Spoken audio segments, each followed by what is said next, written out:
What is going on, everyone? Thank you for tuning in to the Bleav in Bears podcast. I am your host, Sky Ditka Cruz, and today I am joined by a very special guest, the host of NFL Network's very own Rhett Lewis. What's going on, Rhett? How you doing? Sky, excited, man. Excited to talk to you, man. The draft is my favorite time of the year. It's a grind, but it's a labor of love for sure. And I know we are getting down to it here, counting down the days until we get to Detroit and put the Bears on the clock, my friend. Yep, the draft is right around the corner. I keep telling people it's kind of like holiday season for me. So much news is dropping, so many rumors are coming out on the daily. It's like, dude, you can barely sleep without missing anything. So this is No my doubt. time of year. And I'm sure you know the Chicago Bears have been the talk of the offseason. We have the Sure. number 1 overall pick that we got from the Carolina Panthers. And we also have the number 9 overall pick that we earned ourselves. But the biggest question mark of the offseason has been, what are the Bears going to do at quarterback? And they ultimately made the decision of trading Justin Fields to the Steelers and going and sticking with the number 1 overall pick, soon to be Caleb Williams. I just want to get your thoughts on that. Do you think it was the right decision that Ryan Poles made, sending Justin Fields to the Steelers and ultimately rocking with Caleb Williams? And what do you think of Caleb Williams as a prospect?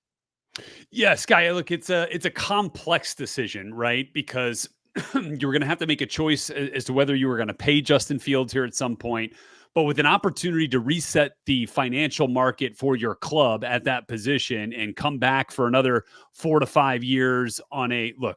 Uh, Comparatively speaking, reasonable quarterback deal when you get a rookie, right? Even if he is the number 1 overall pick, you're still talking about a lot cheaper than, the $40 to $55 million deals that the top quarterbacks in the league are getting now.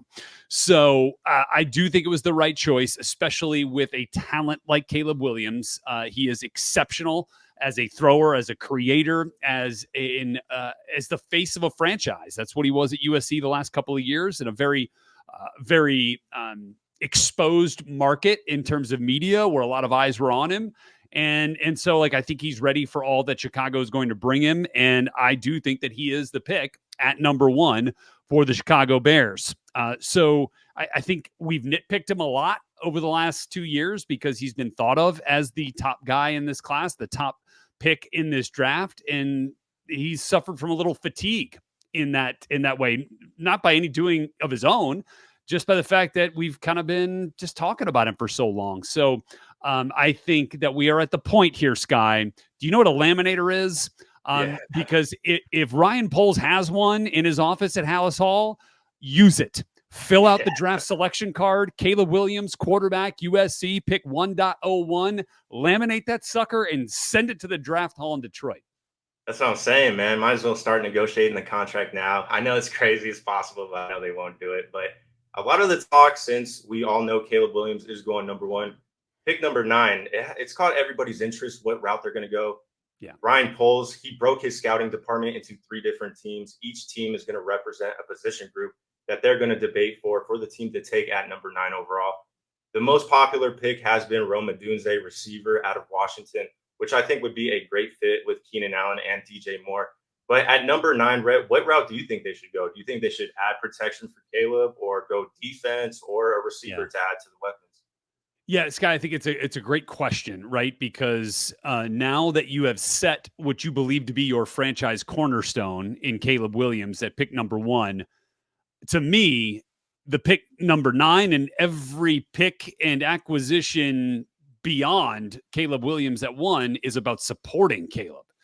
And so, I think there's arguments, as you mentioned, the Bears are going through that exercise of, assessing the pros and cons of each position at number 9, likely assuming that's edge rusher, that's offensive lineman, and wide receiver, as you talked about it. I look at this very similar to what the Bengals did when they already had Joe Burrow and were presented with the opportunity, I Bleav it was at number 5 overall a couple years ago, to take either Jamar Chase or Penei Sewell, the offensive tackle out of Oregon. Now, both have proved to have been Pro Bowl type players, but they chose Chase, and that paid dividends. They went to a Super Bowl, and they kind of chose different paths to upgrade their offensive line. I do think that that's the way that I would go. I want to do everything possible to make Caleb Williams successful. And so we've already went and got Keenan Allen, which is a huge step in the right direction. Obviously, already had DJ Moore. I think you add in Rome Odunze and you almost give him what he had in college, which was, two other high caliber type of players, both of which are draft eligible, by the way. And we'll see them here at some point in this draft in Jalen Polk and Jalen McMillan. So I do think that I go Rome Odunze and I run him out there in 11 personnel, which is, one running back, one tight end, three wideouts with Rome Odunze, with Keenan Allen and DJ Moore, and let's go play.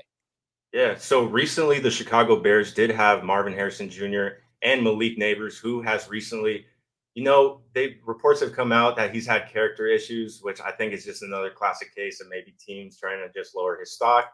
But do you think if, those two players get to 5, 6, do you think the Chicago Bears should trade up? Because if they can leave the draft with two generational type prospects like Caleb Williams and a Marvin Harrison Jr., or if Malik Neighbors is sitting there at 6, do you think they should make a move up to go get one of those guys? I don't think so. I think that if Rome Odunze is as closely graded to Marvin Harrison and Neighbors, or even above Neighbors in some cases, within the Bears draft room, then I sit and be patient and I let this thing come to me. We need all the resources we can get. So packaging more, draft compensation to move up to number 4, 5, or 6 to take, Neighbors or Harrison, I think is just, it's not, I don't think that's the right way to go, but I understand why they're bringing in Marvin Harrison. You're going to do your due diligence because there's certainly been, that conversation that some teams view Neighbors as wide receiver 1. Right. And, how high is Odunze on other teams' boards? Is he number 2? So you want to make sure that if you're sitting there at 9 and you want to wide out, that and feel comfortable with all the guys that are going to be available to you at that particular spot. So I think that's what they're doing more than anything. And I'd be pretty surprised if they move up from 9. So if they do go Rome Odunze, do you consider him a blue chip prospect? And what separates him from other prospects? Because a lot of people have been talking maybe the strategy of moving down and maybe selecting Adonai Mitchell out of Texas or some of the other receiver prospects. So what makes Rome Odunze so special, and why do you think he'd be a great fit with the Bears? Yeah, Rome Odunze is an absolute dog, right? And I think we get that phrase overused a lot, but I don't know that there's a better way to describe him. He is an alpha. He is a wide receiver 1, and so now you're talking about a team with essentially 3 potential wide receiver 1 type dudes. Yeah, that's incredible. So he is a physical presence, even more so than Harrison and Neighbors. He is a contested catch machine. Throw him that back shoulder in the red zone, and you're going to get 6 points. Michael Penix did that for him quite often. They had a great connection there at Washington. So I love Rome. By the way, he's a physical presence in the run game too. He is not afraid to stick his face in and block. And help clear the way, for the Bears run game. So I just think there's the only negative to his game is that he's not 4.3 speed. I don't even know that's a negative because he's still a 4.4 dude. And he just doesn't maybe separate as much sky as a guy like Neighbors does. But man, a guy who I trust more than anything in terms of draft evaluations, my buddy Daniel Jeremiah has the exact same grade for Marvin Harrison as he does for Rome Odunze. Oh, so dang. I feel pretty dang good if Odunze is the pick at 9. Yeah, if DJ compares it to, I will definitely trust his insight. Yeah. But I think it's pretty cool. Another storyline that the Bears could chase if they go defense. The last 2 offensive and defensive rookies of the year have came from the same team, both being first-round picks. The Jets did it with Garrett Wilson, Sauce Gardner, and then the Texans just did it with Will Anderson and CJ Stroud. If the Bears do go defense at 9, who do you think they should take, and who is your top defender in this class? Yeah, look, I'm not sure that they're going to have a chance to get the top defender in this class. In my book, it is Dallas Turner, the edge rusher out of Alabama, and I got him going number 8 to the Falcons, 1 spot ahead of the Bears there. Now, look, I'm not saying that Leatu Latu or Jared Verse don't warrant consideration at number 9. I think they do. Yeah. You could make the argument that Latu is the most polished pass rusher and pure pass rusher of either of those guys, whereas, Turner is the freak athlete, long arms. He's got some good technique too, but it's not on the level of Latu. So I think those are the guys that I would consider. I think you could also make a case for one of the top corners in this Oh, draft. really? I mean, like you can never have enough of those guys. So Terrion Arnold, Quinion Mitchell would firmly be in play there if that is a consideration. But I think those are really the only places you're going to go from a defensive prospect perspective. Yeah, no, definitely, definitely. I like Latu a lot. I Yeah, think the neck, the medical issues, that is the biggest question mark for sure. teams. Another route the Bears could go, if they go offensive tackle, me personally, I wouldn't mind seeing Olu Fashanu. I don't think Joe Alt would be available at 9. A little scenario I keep trying to tell people, try to paint a picture in their head is I'm trying to picture myself. If I get a new job, I'm going to a new city. I don't know anybody. Olu Fashanu and Caleb Williams, they played together in high school. They won a state Yeah. championship. They're boys from back in the day. I mean, I feel like that's just somebody that he could lean on, have a friend from the jump, and somebody to protect his blind side. But what are your thoughts? Do you think Olu is that much farther from Joe Alt as far as a left tackle prospect? No, I don't. And actually, if you'd asked me the same question last year, I thought Olu might have been the first tackle off the board, Yeah, maybe even that's what I in thought. front of Paris Johnson. He ended up going back to Penn State, which I think surprised some people. But he was young, and he still is young, right? Exactly. Yeah. He's got some rawness to him. I think ultimately he would end up being an upgrade over Braxton over at the left tackle spot. That's what I was saying. If that's the way they want to go. So I do think that he's got immense potential. He is, he's got a perfect body to be a left tackle for a long time in this league. I think there's some bend, kind of, some hip flexibility that you kind of look at, and he didn't have as good a year this year as he did last year before the injury. So you kind of wonder about that a little bit. But I think with the right coaching, Olu Fashanu is going to be a Pro Bowl type player. I could also see Talisa Fuaga from Oregon State Yeah. in that Like, mix. I could see got Troy Fautanu in that mix from Washington. JC Latham is has been more of a right tackle, but maybe you find a way to kind of work through things that way too. So like there's going to be some serious tackles if that's the place that they want to go. yeah, definitely.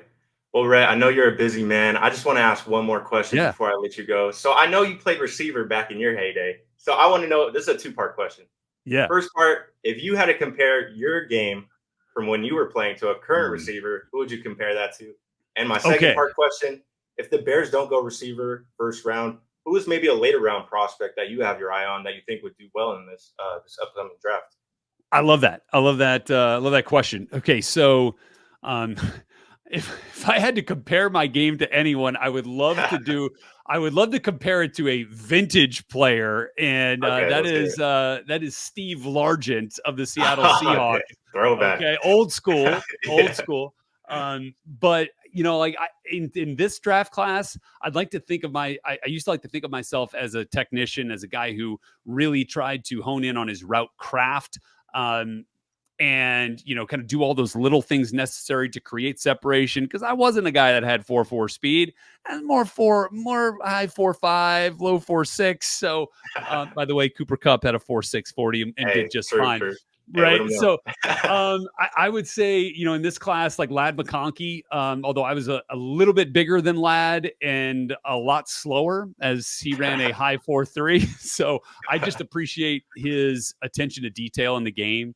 And he's still growing. He was a quarterback in high school. Yeah, So like true. he's really become a refined receiver in a short amount of time. And I think he's only going to get better when he gets to the league. So if they pass on receiver at number 9, the Bears, and you're looking a bit later in the draft, I think there's a number of ways you could go. It just depends on what flavor you're looking for. Are you looking for, a bigger body, jump ball type of guy, contested catch type of dude? I'd consider a Keon Coleman from Florida State. He's probably going to be a Ooh, second that'd be round nice. pick. I'd consider Johnny Wilson, his teammate from Florida State. 6'7". Probably looking at, like a third round type of deal. I really like Ricky Pearsall, who's going to be, I think, also bottom of the second round. Roman Wilson is a little bit like DJ Moore to me. So I don't know if you need to go that route from Michigan. I think another one that I would consider would be Brendan Rice, the Ooh, GOAT's that's funny. son, Jerry Yeah. Rice's son from USC. I think top of round 4 is where you might see that start to come into play. He's like a bigger 6'3", 215-pound type of guy. Caught a bunch of touchdowns from Caleb Williams the last 2 years. So those are just some names to keep an eye on beyond the first round. Yeah, I'm super excited, man. I can't wait to see how this Yeah, draft me plays too. out. Yeah, this is a franchise altering draft for the Chicago Bears. But No doubt. Rhett, I just want to thank you so much for joining us. I've been a big fan of you. See, always watch you on NFL Network, man. So happy to talk to you. Thank you for taking time out of your day to talk to me. Hey man, Sky, you do a great job, but and I imagine we'll be sharing the airwaves here in short order, man. You keep this up, man. Thanks for having Also, me. man, appreciate you, bro.